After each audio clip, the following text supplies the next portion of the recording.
வணக்கம் நண்பர்களே, இது மோட்டர் பைக் தமிழ். நம்ம மெக்கானிக் ராகுமார் பேசுகிறேன்.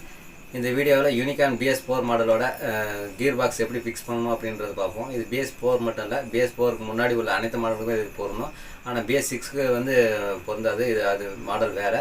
ஆனால் BS4க்கு முன்னாடி உள்ள அனைத்து மாடலுக்குமே வந்து இந்த கியர் பாக்ஸ் கரெக்டாக பொருந்தும். அதனால் இந்த வீடியோ ஸ்கிப் பண்ணாமல் பாருங்கள். ஸ்டெப் பை ஸ்டெப்பாக கியர் பாக்ஸை எப்படி ஃபிக்ஸ் பண்ணுன்றதை நம்ம இந்த வீடியோவில் பார்க்கலாம். இதுக்கு முன்னாடி நம்ம சேனலை சப்ஸ்கிரைப் பண்ணணும்னா நம்ம சேனலை சப்ஸ்கிரைப் பண்ணிக்கோங்க. கூடவே இருக்க பெல் ஐக்கானையும் கிளிக் பண்ணிக்கோங்க.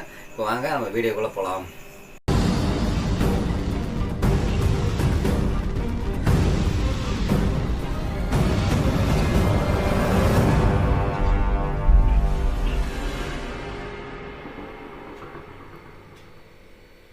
அனைத்து வீலுமே இப்போ நம்ம கழட்டி வச்சு க்ளீன் பண்ணி ரெடி பண்ணி வச்சுருக்கேன். இப்போ நம்ம ஃபிக்ஸ் பண்ண ஆரம்பிக்கலாம். கவுண்டர் ஷாஃப்ட்டு, மெயின் ஷாஃப்ட்டு, ரெண்டு ஷாஃப்ட்டுமே இங்கே வச்சுருக்கு. மெயின் ஷாஃப்ட்லேருந்து கவுண்டர் ஷாஃப்ட்லேருந்து ஃபஸ்ட்டு நம்ம ஆரம்பிக்கலாம். ஃபஸ்ட்டு பெரிய வாசர் ஒன்று வரும், வாசர் போட்டுக்கலாம். அதுக்கடுத்தது தேர்டு கியர் வீல் நம்ம ஃபிக்ஸ் பண்ணணும். தேர்ட் கியர் வீல் போட்டுக்கலாம். அதுக்கு முன்னாடி ஒரு புஷ் ஒன்று அதில் போடணும், புஷ் போட்டுக்கலாம். அதுக்கு மேலே தேர்டு கியர் வீல் ஃபிக்ஸ் பண்ணிக்கலாம்.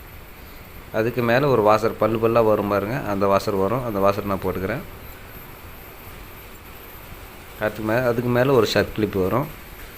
இதில் வாசர் ஷர்ட் கிளிப்பு நம்ம இதில் வந்து இதை போடுறது தான் நமக்கு மெயின். வீல்லாம் வந்து மாறிலாம் உட்காராது, போடுறது என்னமோ ஈஸி தான். அதனால் இந்த வாசர் ஷர்ட் கிளிப் மட்டும் நீங்கள் கரெக்டாக போட்டிங்கன்னா போதும். மாற்றிலாம் கீர் வீல் உட்காராது. ஷர்ட் கிளிப் உட்கார வைக்கும்போது காடியில் வந்து கரெக்டாக உட்காருது தான் செக் பண்ணிக்கோங்க. ஒரு வேளை காடியில் உட்காரல அப்படின்னா நம்ம வண்டியில் மாட்டிட்டு வண்டி ஸ்டார்ட் பண்ணும்போது கட்டன்னு சவுண்டு வர ஆரம்பிச்சிடும். கியர் வீல் கலண்டு வந்துடும், உடைய ஆரம்பிச்சிடும். அதனால் ஷர்ட் கிளிப் மட்டும் லாக்கில் உட்காரணும். வீல் ஃப்ரீயாக சுற்றி தான் செக் பண்ணிக்கோங்க.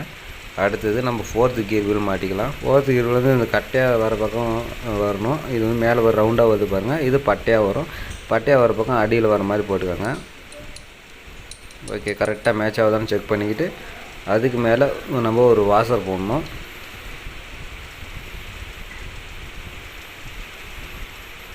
அதுக்கு மேலே ஒரு புஷ் வரும், புஷ் போட்டுக்கலாம்.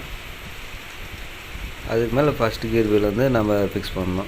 புஷ்ஷு பெருசாக இருக்குது, நம்ம சின்ன புஷ் வரும், சின்ன புஷ் போட்டுக்கிறேன். ஓகே, கரெக்டாக இருக்குது. அதுக்கு மேலே ஃபஸ்ட்டு கியர் வீல் கமுத்து வச்ச மாதிரி போடணும். நிமித்தி வச்சு போட்டிங்கன்னா உங்களுக்கு மேட்ச் ஆகாது.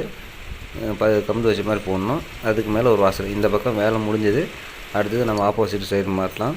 அடுத்தது ஃபிஃப்த்து கியர் வீல் வரணும். இங்கே ஃபிஃப்த்து கியர் வீல் பார்த்திங்கன்னா பட்டையாக இருக்கிற பக்கம் அடிப்பக்கம் வரணும், பட்டன் இருக்கிற பக்கம் மேல் சைடு வர மாதிரி போட்டுக்கோங்க. அதுக்கு மேலே ஒரு வாசர் ஒன்று வரும். அதுக்கு அடுத்தது ஒரு புஷ்ஷு. அந்த பெரிய புஷ் நம்ம சொன்னோம் இல்லையா, அந்த பெரிய புஷ் இந்த பக்கம் தான் வரும். பெரிய புஷ் போட்டுக்கலாம். அதுக்கு மேலே second gear wheel. Second gear வீலும் இதுவும் கமுத்து வச்ச மாதிரி தான் போடணும், நிமித்தி வச்ச மாதிரி போடக்கூடாது. அதுக்கு மேலே ஒரு வாசர். அவ்வளோதான், நம்ம கவுண்டர் ஷாஃப்ட்டு மாட்டிட்டோம். அடுத்தது மெயின் ஷாஃப்ட் மாற்றலாம். மெயின் ஷாஃப்ட்டில் ஃபஸ்ட்டு கியர் வந்து சாஃப்ட்வாடியே இருக்கும். அதனால் நம்ம ஃபஸ்ட்டு கியர் எதுவும் நம்ம மாட்ட போகிறதில்ல.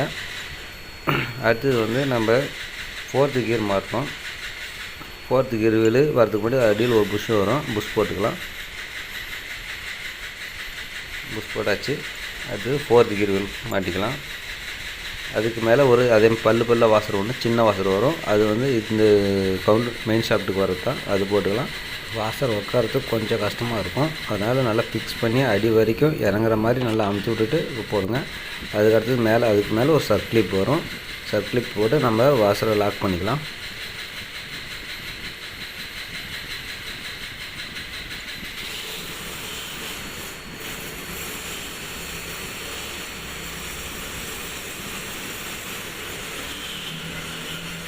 சர்க்கிளுக்கு ரொம்ப விரிக்காதீங்க, பெண்ட் ஆகிடும். பெண்ட் ஆச்சுன்னா லூஸ் ஆகிடும். அதனால் லைட்டாக ஓப்பன் பண்ணி இறக்கிற மாதிரி பண்ணிக்கோங்க. மெயினாக சர்க்கிளிப் வந்து அந்த காடியில் வந்து கரெக்டாக உட்காரணும், அதுதான் மெயின். சர்க்கிளிப் மட்டும் லூஸாகவே இருக்கக்கூடாது. நல்லா அமர்த்தி காடியில் உட்காந்துச்சான்னு பார்த்து சுற்றி பார்த்து விட்ருங்க. அப்போ தான் வந்து நமக்கு ஒரு திருப்தி. இல்லைனாக்கா நம்ம எதனா இன்ஜினில் எதனா சவுண்டு வந்துச்சுன்னா நமக்கே சந்தேகம் வந்துடும். அதனால் கரெக்டாக காடியில் உட்காருறதுன்னு பார்த்துக்கோங்க. ஓகே, கரெக்டாக உட்காந்துருக்கு.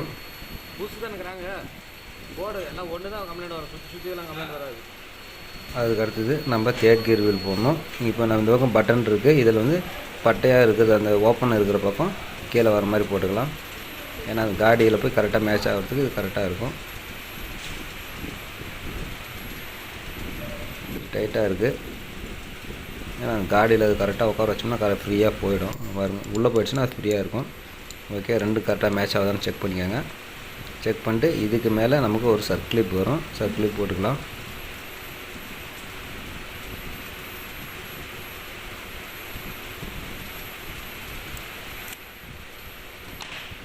கரெக்டாக காடியில் உட்கார வச்சுங்க. இதுக்கு கொஞ்சம் கேப் இருக்கும், அடி வரைக்கும் வராது, சென்டரில் தான் இருக்கும். ஓகே, கரெக்டாக ஃபிக்ஸ் ஆகிடுச்சு. வீலும் கரெக்டாக மேட்ச் ஆகுது. அடுத்தது 5th கியர் வீல் போடணும். அதுக்கு முன்னாடி ஒரு வாஷர் போட்டுக்கலாம். வாஷரு இப்போ ஒரு புஷ் போடணும். இந்த புஷ் பார்த்திங்கன்னா இந்த ஹோல்ஸுக்கு நேராக அந்த புஷ்ஷில் ஒரு ஹோல்ஸ் இருக்கும். இந்த ஹோல்ஸ் வந்து அந்த கரெக்டாக அதுக்கு நேராக மேட்ச் ஆகிற மாதிரி அந்த கேப்லேயே போடணும். இல்லைனாக்கா அந்த 5th கியர் வீலுக்கு வந்து ஆயில் சர்க்குலேஷன் ஒழுங்காக ஆகாது, அப்புறம் தேய்மானம் அதிகமாகிடும். அதனால் இந்த புஷ்ஷுக்கு மட்டும் நம்ம கேப் பார்த்து போடணும். 5th கியர் வீலு மாட்டிக்கலாம். இது கமுத்து வச்ச மாதிரி கரெக்டாக இதையும் போட்டுக்கோங்க. அடுத்தது 2nd gear wheel. 2nd gear ரெண்டு பக்கமும் போடலாம், அதெல்லாம் ஒன்றும் பிரச்சனை இல்லை, எந்த பக்கம்னாலும் போடலாம். 2nd கியர் வீல்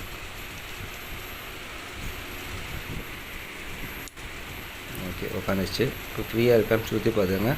நம்ம அதுக்கு மேலே ஒரு வாஷர் வரும், அதையும் போட்டுக்கலாம். இப்போ நம்ம இப்போ மாட்டினது கரெக்டாக இருக்கான்னு செக் பண்ணணுன்னா ரெண்டு மெயின் ஷாஃப்ட்டையும் கவுண்டர் ஷாஃப்ட்டையும் ரெண்டையும் மேட்ச் பண்ணி பார்த்தோம்னா ஈவனாக இருக்கணும், கரெக்டாக மேட்ச் ஆகணும், ஃப்ரீயாக ப்ளே ஆகணும். அப்போ தான் வந்து நம்ம கரெக்டாக கியர் வீல்லாம் மாட்டிருக்கிறோம் அப்படின்றது அர்த்தம்.